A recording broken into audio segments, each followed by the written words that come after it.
Welcome to the Slop Farm. Enjoy the video. You'll start inside OBS. Open Settings, right arrow Audio, and set your mic as the primary input.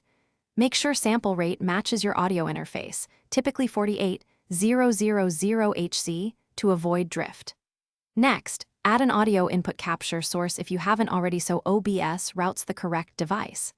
Once done, check the input meter while speaking. This verifies the source and gain visually. These steps prevent routing mistakes and ensure any filters you add next affect the intended. Now apply filters directly to your mic source.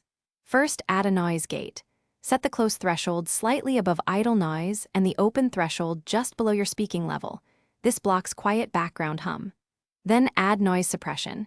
Choose RN noise for better quality or speaks for lower CPU, and tweak strength until noise drops without muffling speech.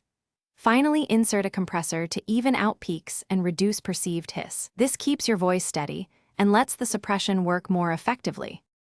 Finish by recording several short test clips and listening on headphones at a typical playback volume.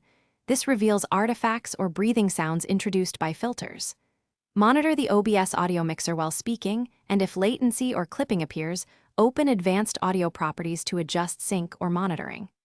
If noise persists, reduce mic preamp gain, reposition the mic farther from noise sources, or update drivers. If all else fails, temporarily bypass a filter to isolate the issue, and then retune that specific setting. Thanks for watching. Consider subscribing if we helped you today.